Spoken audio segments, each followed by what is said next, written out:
Dr. Connolly, Fáilte Connolly.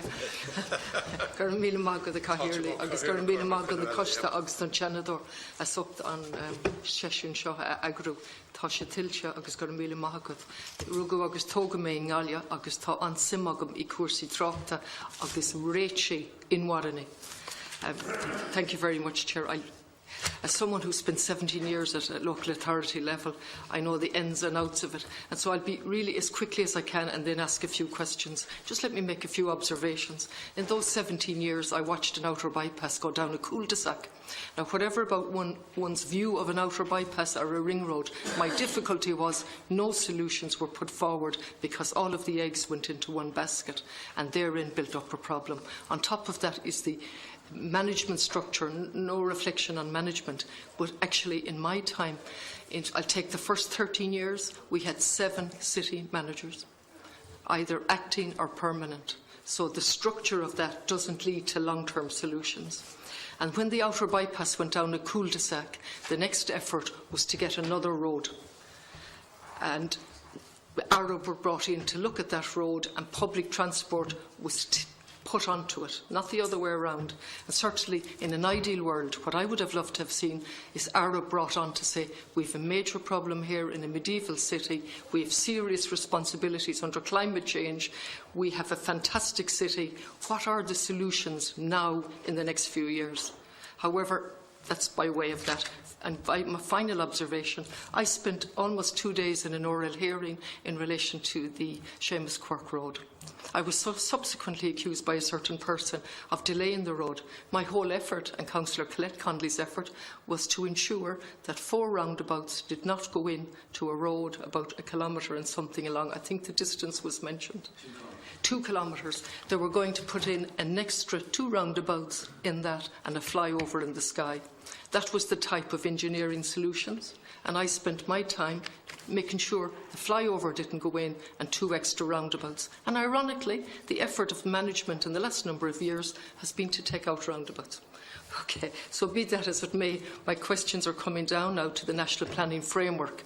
And built into that, when it's going to be published on Friday, not discussed in the Dáil, mind you, but published, I read it. Sustainability, placemaking. Galway City is one of 5 cities picked to grow more 50% of its present population. 50% of the development must be in the inner city, on the sites in the inner city. And so, when light rail was ruled out, without proper analysis, in my opinion, it was ruled out on a basis that the city wasn't going to grow that big, and there wasn't the same demand for development on 50% of the city, which will now, if we comply with it, will lead to further population.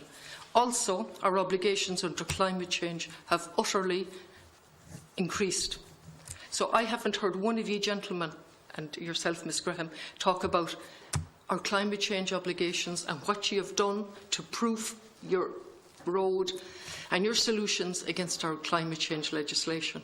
In 2005, as Mayor, I had the privilege, all the councillors unanimously voted to put in park and ride in the city development plan against the then management's advice. They said it wasn't necessary, it was premature. We put in park and ride in the development plan east and west of the city. We're now in 2018, it was never rolled out. Those objectives were never complied with. So we've had a situation where we've let traffic build up.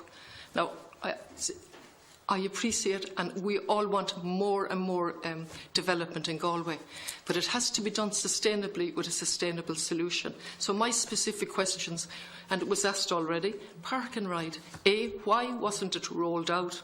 B, when is it going to be rolled out? On east and west of the city, what applications were put in for funding for park and ride on the east and west of the city since it was put in 2005?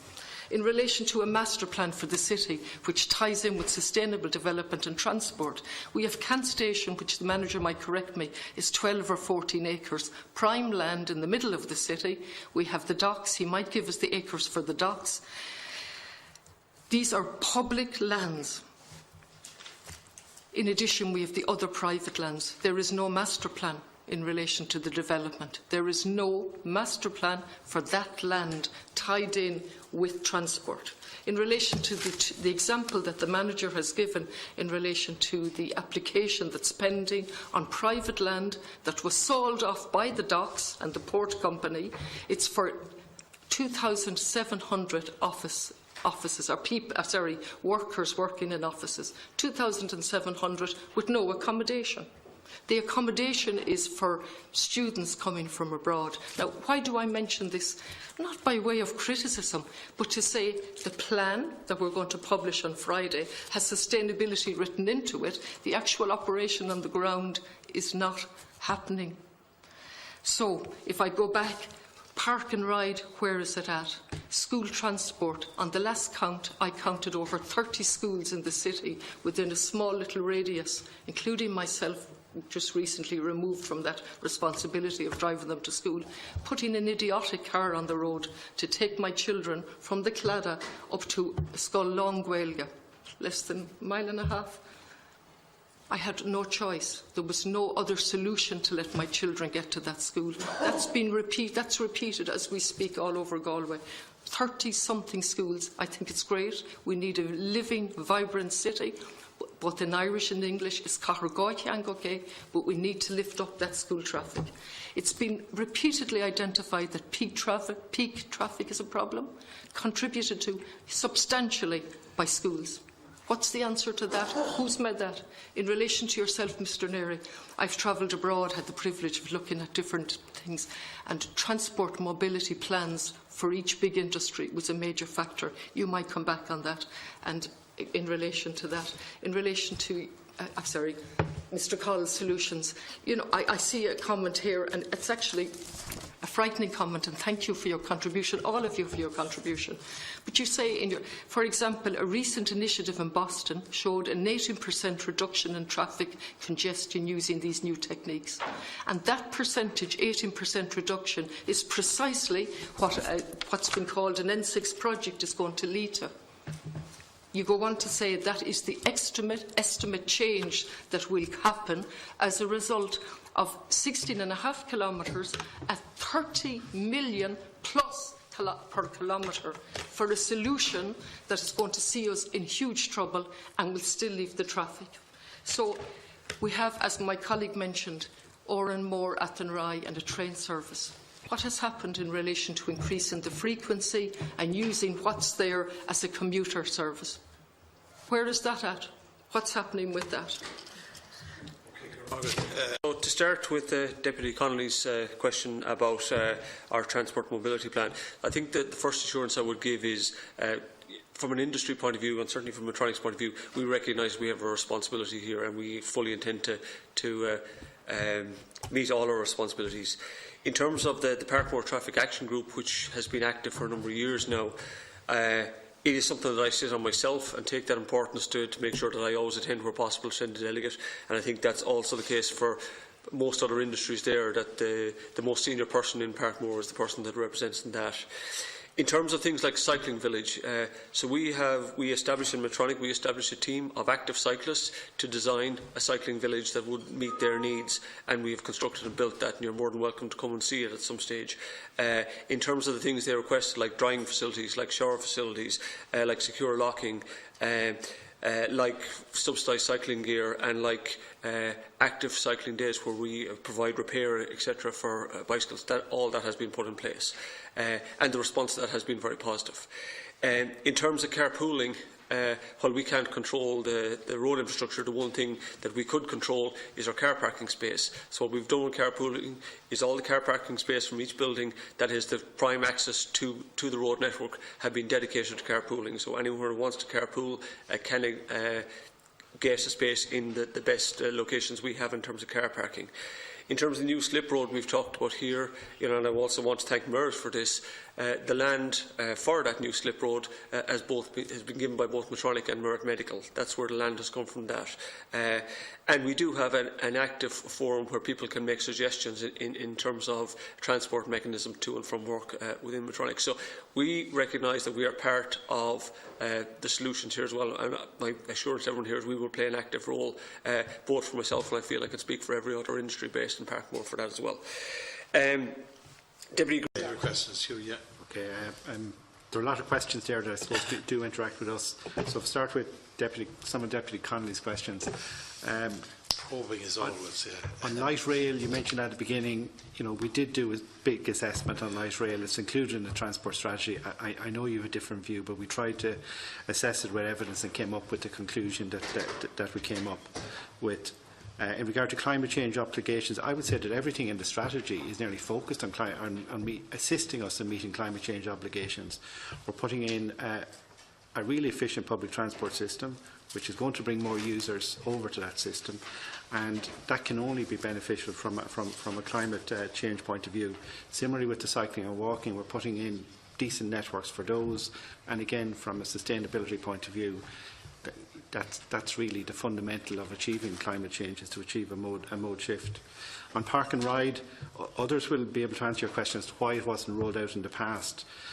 When will it be rolled out now? I think it was mentioned by several people that for park and ride to work successfully with a bus system, you must have bus lanes and bus priority. It simply isn't going to work otherwise. Nobody's going to get out of the car, get onto a bus and be stuck in the same traffic as they would have had to continue in their own car. So we need the bus infrastructure in terms of bus lanes and priority through the city centre to be in place before we can successfully introduce park and ride. We can put a park and ride site in tomorrow, but it's not going to be successful because you don't have that priority through the city centre. Been made in relation to it? There are designs started with the City Council over that bus priority, over the bus priority on certain of those routes, and there are sites that have been looked at in terms of possible park and ride sites. More needs to be done. I would say later on this year, we'll both ourselves and the City Council would be in a much clearer position to say. The airport site still being looked at? The airport site, we did a park and ride there about 4 years ago. And I know you did. Sorry now, Chairman, but you did the park and ride, but there was no bus lane, and you said that you have to have a bus lane. Just the man answer. Yeah, and it was very unsuccessful then. I'm not saying it might be a little bit better now, but where were we looking at most of all on the west side of the city? It was around the Cooner roundabout, and there was a big attraction to putting a park and ride site off the Cooner roundabout if that could be achieved. It connected straight away to the city bus service that we're putting in under that strategy. That would mean that people could hop on a bus that literally would be coming hopefully every 10 minutes into Parkmore Estate. But more importantly, you also were able to hop onto a bus going the other direction through the city centre, to the university, to the hospital, and so on.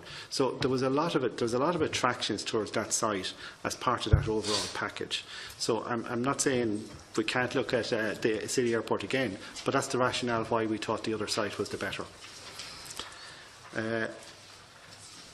In terms of school transport, you asked that question. The bus system that's proposed in that network, we did set out how many schools suddenly become within walking distance of that network. And at the moment for the bus system, only about half of the schools are within a walkable distance of a bus route. Under that revised system, 93% of the secondary schools, 93% of them, are within 10 minutes or a lot less in most cases of a bus route. So that gives you a tremendous opportunity to at least explore the chance of secondary school kids being able to use bus transport to get to school, in addition to the cycling network that's proposed to be developed. So there has been a reasonable degree of consideration of that in there. Other points, I think they're the main ones, Chairman. Sorry, just talking to Tony, sorry. Okay, just through the chair. So just talking about what we do afterwards to make sure that we act on what you're saying. So I was just talking about apologies. Okay, just through the chair. I just might try and go back over a few of the other questions as well that was raised. I suppose that the park and ride has been raised by a number of your members, you know, and working with the NTA, we're very keen to develop park and ride sites in Galway, and they are very much in the Galway transport strategy. And they are also very much linked in terms of the national climate change policy as well. I think what's vitally important is in terms of location for park and ride sites. So in the context of Galway, for many of us here that know Galway, within a very small edge of the city, between the Ormore Coast Road, what was the old N6, now the R446, the M6 motorway, the Monavay Road and the Tuam Road, that's a corridor I think of about maybe 2 or 3 kilometres, and about 50% of the traffic that comes into the city comes in through that corridor. You have about 80,000 vehicles a day that use the national roads in and out, so about half of that, about 40,000 of them vehicle movements come through that window. So I think that's one of the key priorities in terms of a park and ride site from us in that area that would serve the main commuter traffic in and out of the city. The next element that's very important for the location of park and ride sites, I think, is it needs to be at the edge of the perceived edge of congestion. If traffic comes into congestion and is driving for 10 or 15 minutes, they're more than likely then to continue on the journey. Also, if it's too far out, the traffic won't pull in, it will go on past it. So it's very important in terms of the location from the perceived edge of congestion. The other point that's I think, extremely important when it comes to park and ride and people to use park and ride is in terms of pricing and parking management. So if people are going into, for example, Parkmore, where they have free parking, it's very unlikely that they're going to use a park and ride site, that there may have to be an element of pricing involved in that for them to price it. And if you want to provide it free of charge, obviously then there needs to be a grant allocation to run the service, because they are expensive to run in terms of the infrastructure to be provided. If you're providing the land initially, building the park and ride site and providing the bus priority to it, there's an infrastructure cost to that, and then there's the ongoing operation cost as well. So where it does work very well, I think, is in terms of what we would like to see, and that's why it's very important, the GTS strategy, is and what we're doing in the city centre, the project that we have at planning stage at the minute, the city centre traffic management plan. There's parking in the city centre, and you're paying between €5 to 12 to 18 euros for parking, day parking. I think what we would love to see is that these people that are parking in the city centre might be parking on the park and ride site and getting a bus service in that's maybe cutting 15 or 20 minutes off their journey time in, and for a cost neutral from their point of view, in that they'd be paying for the park and ride in the edge of the city, getting the public service in. The 409 service that's serving Galway is extremely successful because of the priority that has coming in the Dublin Road, and that's where we think that the park and ride will really work well, where it's serving the hospitals, you know, the big employment centres within the city centre into the future. In terms of the modal shift, and that ties in very much as well with the modal shift, in that, you know, we have to be conscious of the people that do come from the county. As some of the members said, they are very much reliant on the car, but they have the opportunity then to change over into the modal shift. And when we talk about park and ride as well, it's not about getting out of your car onto a bus, it's about getting out of your car and maybe getting onto a bike or walking as well. And in the GTS we have the walking and cycling routes in that, because we do see a shift where people are starting to move over into using their bikes for certain elements of their journey, be that having bike lockers at the park and ride sites or bringing the bike with them in the vehicles. In the overall modal shift, and again, maybe because Parkmore has been raised on a number of occasions, we know there's over 6,000 employees in Parkmore, and over 5,000 of them are using single vehicle occupancy cars. And when the Galway races is used as an example of how traffic is managed, for any of us that have gone to the races 20 years ago and so, like myself, there was huge traffic congestion around the Galway races.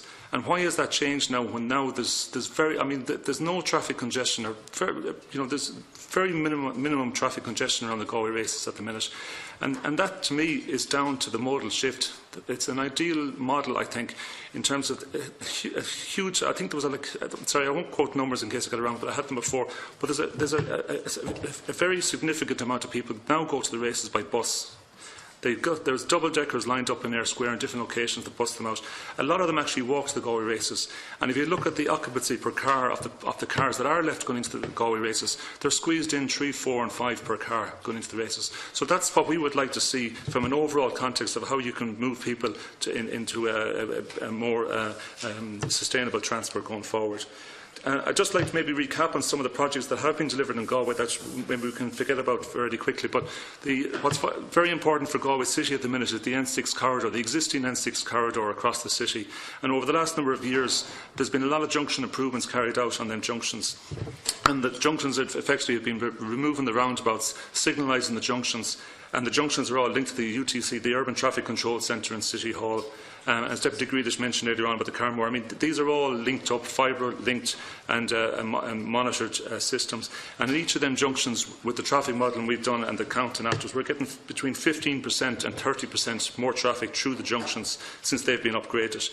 But the key priority for upgrading them junctions wasn't just to get more traffic through them, it also has been around pedestrian safety, in providing safe pedestrian crossing facilities at the junctions, which has been done, and at the same time increasing traffic through the junctions at the same time.